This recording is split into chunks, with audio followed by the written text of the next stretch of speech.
Yo guys, it is FighterZ here, welcoming you back for another video. Before we get into this video, I would like to thank you all so much for the support, and if you end up liking the video, please consider subscribing. It's free and you can always change your mind.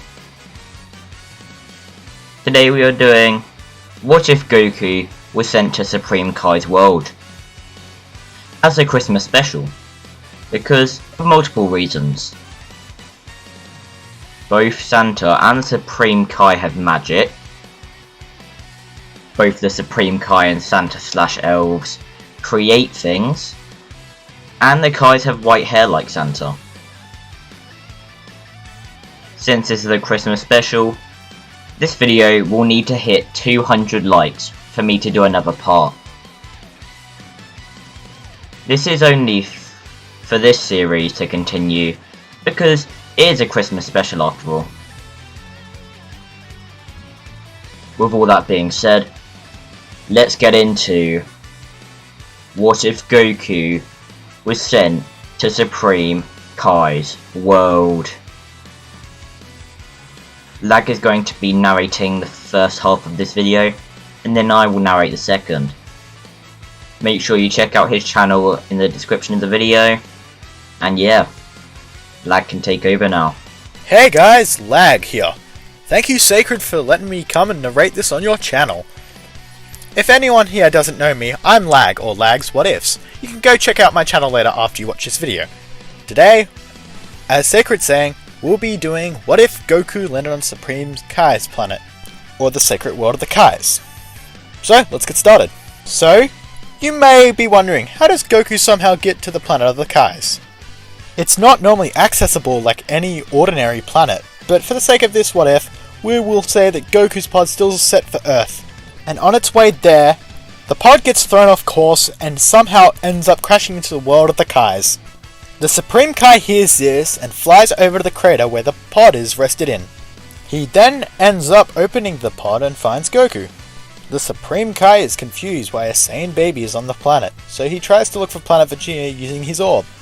But he realized what happened. The planet was destroyed and he assumes it was Frieza's doing.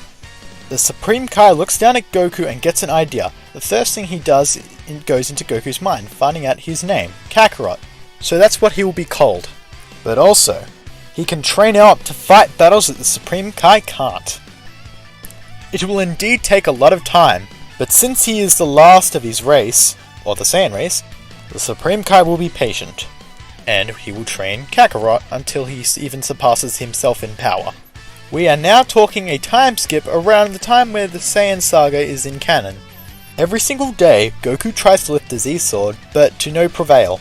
However, Goku has learnt all the Supreme Kai's techniques and grew in power immensely. I would say at the point he was pushed into Super Saiyan, with the Supreme Kai being the catalyst to do so. And since the Kais are all about being calm and having patience, Goku inevitably masters Super Saiyan by remaining in the form consistently until he does so. The Supreme Kai is amazed in Kakarot's power, and he wants to test out his power, not against himself, but maybe a certain Frost Demon. He tells Kakarot that the Supreme Kai, they create life, and at this point, Kakarot is a Supreme Kai in training, so the same rules apply. However, Frieza and King Cold continue to conquer and destroy the planets without reason. The Supreme Kai tells Kakarot his new mission is to find the Frost Demons and take them down. Kakarot asks why the Supreme Kai doesn't do it himself, but he says he wants to test Kakarot's power. They also are underpaid in his grade. Kakarot locates the power of King Cold and Frieza, and then uses his Kakai to teleport towards them. Kakarot appears in the throne room where he stares down King Cold and Frieza. Thank you Lag, but I will take it from here. Frieza and King Cold are shocked as what looks to be a Saiyan has just appeared out of nowhere. Before they can ask who he is, Kakarot Kai's in front of Frieza and kicks him in the jaw, sending him flying out of the building. King Cold then rushes at Kakarot, and they seem to be close in power, but Kakarot does have a slight edge. Kakarot is clashing blows with King Cold, but then he senses something coming towards him, and he narrowly dodges a double death slicer from Frieza. Frieza is now in his full power mode, and him and King Cold rush at Kakarot, trying to fight with synergy, but with little efficiency. Kakarot formed a block of Cochin surrounding Frieza, and he then paralyzed King Cold, to then land a gut punch on him, blowing the wind out of him. Kakarot then removes the Cochin around Frieza, as he then appears behind Frieza and he slams him into the ground. It looks like Kakarot is going to win this battle without breaking a sweat, but then he sees both Frieza and King Cold flying into the sky. He sees as they both power up spheres of energy to destroy the planet, and both of their energy spheres fuse, creating an even larger and more powerful one. Kakarot doesn't know what to do. Don't forget that he doesn't know the Kamehameha. He thinks that maybe he could surround the entire planet in Cochin, but he isn't strong enough to do that. Then, out of nowhere, Vegeta, Nappa, and Raditz arrive, and they all create their respective beam attacks. Vegeta with a Gallic Gun, and Raditz with a double Sundae. They see that a Saiyan is overpowering Frieza and King Cold, and they want to end those tyrants once and for all. Kakarot looks at Vegeta, and he sees the stance he is in, a former Gallic Gun. Kakarot doesn't know if this will work or not, but he begins to replicate the stance Vegeta is in, and he begins to form his own Gallic Gun.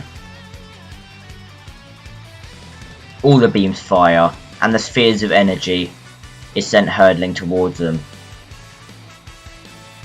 Even though Goku was stronger than King Cold and Frieza separately, he isn't stronger than them combined. So, the Saiyan's combined beam attack begins to get overpowered. Kakarot didn't think he would have to use this, but he has no other choice. Kakarot quickly transforms into a Super Saiyan Grade 4, and the Saiyan's beam instantly goes straight through the sphere of energy and completely erases King Cold and Frieza. Kakarot thanks Vegeta, Raditz, and Nappa for their help, and all of them are just looking at Kakarot in astonishment. Kakarot was stronger than King Cold and Frieza in his base form, but he's also a Super Saiyan. Even more surprising, Raditz realises that it is Kakarot, his brother, and Kakarot reads his mind, seeing that he is telling the truth. Kakarot telepathically asks their Supreme Kai if they can come and train on his world, and he reluctantly agrees. The only reason he agrees to this is because they could increase the growth of Kakarot, and there would be more people to fight Majin Buu when he eventually will re-emerge. Hopefully you guys enjoyed this video, and if you did, then make sure to like, subscribe, comment, and also share the channel, as it would be greatly appreciated. With all that being said, this video gets 200 likes, then I hope to see you all in the next episode of What If Goku Was Sent to Supreme Kai's World.